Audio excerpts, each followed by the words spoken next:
Tercera parte. Perder la importancia. Tuve oportunidad de discutir mis dos visitas previas a don Juan con el amigo que nos puso en contacto. Su opinión fue que yo estaba perdiendo el tiempo. Le relaté con todo detalle la gama de nuestras conversaciones. Él pensó que yo exageraba y romantizaba a un viejo chiflado y tonto.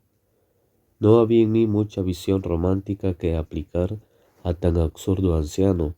Sentía sinceramente que sus críticas sobre mi personalidad habían socavado en forma grave mi simpatía hacia él, pero tenía que admitirlo. Siempre habían sido oportunas, ciertas y agudamente precisas. En ese punto el centro de mi dilema era que rehusaba a aceptar que don Juan era muy capaz de desbaratar todas mis ideas preconcebidas acerca del mundo y a concordar con mi amigo en la creencia de que el viejo indio estaba simplemente loco. Me sentí compelido a hacerle otra visita antes de resolver el problema. Miércoles diciembre 28 de 1960. Inmediatamente después de que llegué a su casa, me llevó a caminar por el chaparral del desierto. Ni siquiera miró la bolsa de comestibles que yo le llevé. Parecía haberme estado esperando. Caminamos durante horas. Él no cortó plantas ni me las mostró. En cambio, me enseñó una forma correcta de andar. Dijo que yo debía curvar suavemente los dedos mientras caminaba, para conservar la atención en el camino y los alrededores. Aseveró que mi forma ordinaria de andar debilitaba y que nunca había que llevar nada en las manos.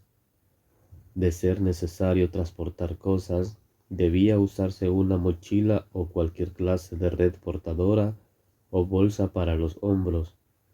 Su idea era que, obligando a las manos a adoptar una posición específica, uno era capaz de mayor energía y mayor lucidez. No vi caso en discutir. Curvé los dedos como él indicaba y seguí caminando. Mi lucidez no varió en modo alguno, ni tampoco mi vigor. Iniciamos nuestra conversación en la mañana y nos detuvimos a descansar a eso del mediodía. Yo sudaba y quise beber de mi cantimplora, pero él me detuvo diciendo que era mejor tomar solo un sorbo de agua de un pequeño arbusto amarillento. Cortó algunas hojas y las mascó. Me dio unas y señaló que eran excelentes. Si las mascaba despacio, mi sed desaparecería. No fue así, pero tampoco sentí malestar. Pareció haberme leído mis pensamientos y explicó que yo advertía los beneficios de la forma correcta de andar, ni los de masticar las hojas, porque era joven y fuerte, y mi cuerpo no percibía nada por ser un poco estúpido. Yo no estaba de humor para risas, y eso pareció divertirle más aún. Corrió y corrigió su frase anterior, diciendo que mi cuerpo no era realmente estúpido, sino que estaba adormilado. En ese instante un cuervo enorme voló por encima de nuestras cabezas, graznando. Sobresaltado, eché a reír. Me pareció que la ocasión pedía risa, pero para mi absoluto asombro, él sacudió con fuerza mi brazo y me cayó. Su expresión era sumamente seria. Eso no fue un chiste, dijo con severidad, como si yo supiera a qué se refería. Pedí una explicación. ¿Era incongruente? Le dije. Que se enojara porque yo reía del cuervo cuando nos habíamos reído de la cafetera. Lo que viste no era un cuervo, exclamó. Pero yo lo vi y era un cuervo, insistí. No viste nada, idiota, dijo hosco. Su brusquedad era injustificada. Le dije que no me gustaba hacer enojar a la gente y que tal vez sería mejor irme, pues él no parecía estar de humor para tolerar compañía. Él rió a carcajadas, como si yo fuese un payaso que actuaba para él. Mi molestia e irritación crecieron proporcionalmente. Eres muy violento, comentó despreocupado. Te tomas demasiado en serio. Pero ¿no estaba usted haciendo lo mismo? Interpuse, tomándome en serio cuando se enojó conmigo. Dijo que enojarse conmigo era lo que más lejos estaba de su pensamiento. Me miró con ojos penetrantes. Lo que viste no era un acuerdo del mundo, dijo. Los cuervos que vuelan o graznan no son nunca un acuerdo. Eso fue una señal. ¿Una señal de qué? Una indicación muy importante acerca de ti, repuso crípticamente. En este mismo instante, el viento arrastró hasta nuestros pies la rama seca de un arbusto. Eso fue un acuerdo, exclamó él, y mirándome con ojos relucientes estalló en una carcajada. Tuve la sensación de que, por molestarme, inventaba sobre la marcha las reglas de un extraño juego. Así él podía reír, pero yo no. Mi irritación volvió a expandirse y le dije lo que pensaba de él. No se disgustó ni se ofendió para nada. Rió y su risa acrecentó más aún mi angustia y mi frustración. Pensé que deliberadamente me humillaba. Decidí allí mismo que ya estaba harto del trabajo de campo. Me puse en pie y le dije que deseaba emprender el camino a su casa, porque tenía que salir rumbo a Los Ángeles. Siéntate, dijo imperioso. Te pones de malas como señora vieja. No puedes irte ahora, porque todavía no terminamos. Lo odié. Pensé que era un hombre despectivo. Empezó a cantar una canción ranchera. Obviamente estaba imitando a algún cantante popular. Alargaba ciertas sílabas y contraía otras, convirtiendo la canción en todo un objeto de farsa. Era tan cómico que acabé por reír. Ya ves, te ríes de la canción estúpida, dijo, pero el que canta así y los que pagan por oírlo no ríen, no se ríen, piensan que es seria. ¿Qué quiere usted decir? Pregunté. Pensé que había urdido el ejemplo para decirme que yo reía del cuervo por no haberlo tomado en serio, igual que no había tomado en serio la canción. Pero me desconcertó de nuevo. Dijo que yo era como el cantante y la gente a quien le gustaban sus canciones, lleno de arrogancia y seriedad con respecto a una idiotez que a nadie en su sano juicio debía importarle un pepino. Luego recapituló, como para refrescar mi memoria, todo cuanto había dicho antes sobre el tema de aprender los asuntos de las plantas. Recalcó enfáticamente que, si yo en verdad quería aprender, debía remodelar la mayor parte de mi conducta. Mi molestia creció, hasta que incluso el tomar notas me costaba un esfuerzo supremo. Te tomas demasiado en serio, dijo, despacio.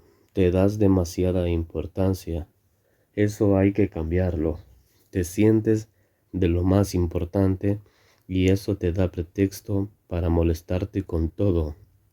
Eres tan importante que puedes marcharte así nomás si las cosas no salen a tu modo. Sin duda piensas que con eso demuestras tener carácter. Eres débil y arrogante. Traté de formular una protesta, pero él no quitó el dedo del renglón. Señaló que en el curso de mi vida yo jamás había podido terminar nada a causa de ese sentido de importancia desmedida que yo mismo me atribuía. La certeza con que hizo sus aseveraciones me desconcertó por completo. Eran verdad, desde luego, y eso me hacía sentirme no solo enojado, sino también bajo amenaza. La arrogancia es otra cosa que hay que dejar, lo mismo que la historia personal, dijo en un tono dramático. Yo no quería en modo alguno discutir con él. Rehusaba obvio mi tremenda desventaja. Él no iba a regresar a su casa hasta que se le antojase, y yo no conocía el camino. Tenía que quedarme con él. Hizo un movimiento extraño y súbito. Pareció husmear el aire en torno suyo. Su cabeza se sacudió leve y rítmicamente. Se le veía en un estado de alerta fuera de lo común. Se volvió y fijó en mí los ojos con una expresión de extrañeza y curiosidad. Me miró de pies a cabeza como buscando algo específico. Luego se levantó abruptamente y empezó a caminar con rapidez. Casi corría. Lo seguí. Mantuvo un paso muy acelerado durante poco menos de una hora. Finalmente se detuvo junto a una colina rocosa y nos sentamos a la sombra de un arbusto. El trote me había agotado por completo, aunque me hallaba de mejor humor. Era extraña la forma en que había cambiado. Me sentía casi alborozado, pero cuando habíamos empezado a trotar, después de nuestra discusión, me hallaba furioso con él. Es muy extraño, dije, pero me siento de veras bien. Oí a la distancia el graznar de un cuervo. Él se llevó el dedo a la oreja derecha y sonrió. Eso fue una señal, dijo. Una piedra cayó rebotando cuesta abajo y aterrizó con estruendo en el chaparral. Él rió con fuerza y señaló con el dedo en dirección del sonido. Y eso fue un acuerdo, dijo. Luego preguntó si me encontraba dispuesto a hablar de mi arrogancia. Reí. Mi sentimiento de ira parecía tan lejano que ni siquiera podía yo concebir cómo me había disgustado con don Juan. No entiendo qué me está pasando, dije. Me enojé y ahora no sé por qué. Ya no estoy enojado. El mundo que nos rodea es muy misterioso, dijo él. No entrega fácilmente sus secretos. Me gustaban sus frases críticas. Eran un reto y un misterio. No podía yo determinar si estaban llenas de significados ocultos o si eran solo puros sinsentidos. Si alguna vez regresas aquí al desierto, dijo, no te acerques a ese cerrito pedregoso donde nos detuvimos hoy. Húyele como a la plaga. ¿Por qué? ¿Qué ocurre? Este no es el momento de explicarlo, dijo. Ahora nos importa perder la arrogancia. Mientras te sientas lo más importante del mundo, no puedes apreciar en verdad el mundo que te rodea. Eres como un caballo con anteojeras. Nada más te ves tú mismo, ajeno a todo lo demás. Me examinó un momento. Voy a hablar aquí con mi amiguita, dijo, señalando una planta pequeña. Se arrodilló frente a ella y empezó a acariciarla y a hablarle. Al principio no entendí lo que decía, pero luego cambió de idioma y le habló a la planta en español. Parloteó sandeces durante un rato, luego se incorporó. No importa lo que le digas a una planta, dijo, lo mismo da que inventes las palabras. Lo importante es sentir que te cae bien y tratarla como tu igual. Explicó que alguien que corta plantas debe disculparse cada vez por hacerlo y asegurarles que algún día su propio cuerpo les servirá de alimento, con que a fin de cuentas las plantas y nosotros estamos parejos, dijo. Ni ellas ni nosotros tenemos más ni menos importancia. Anda, háblale a la plantita, me instó. Dile que ya no sientes y no te sientes importante. Llegué incluso a arrodillarme frente a la planta, pero no pude decidirme a hablarle. Me sentí ridículo y reí. Sin embargo, no estaba enojado. Don Juan me dio palmadas en la espalda y dijo que estaba bien, que al menos había dominado mi temperamento. De ahora en adelante, habla con las plantas, dijo. Habla hasta que pierdas todo sentido de importancia. Háblales hasta que puedas hacerlo en frente de los demás. Ve a esos cerros de ahí y practica solo. Le pregunté si bastaba hablar a las plantas en silencio mentalmente. Rió y me golpeó la cabeza con un dedo. No, dijo, debes hablarles en voz clara y fuerte si quieres que te respondan. Caminé hasta el área en cuestión, riendo para mí de sus excentricidades. Incluso traté de hablarle a las plantas, pero mi sentimiento de hacer el ridículo era avasallador. Tras lo que consideré una espera apropiada, volví a donde estaba don Juan. Tuve la certeza de que él sabía que yo no había hablado a las plantas. No me miró, me hizo seña de tomar asiento junto a él. Obsérvame con cuidado, dijo. Voy a platicar con mi amiguita.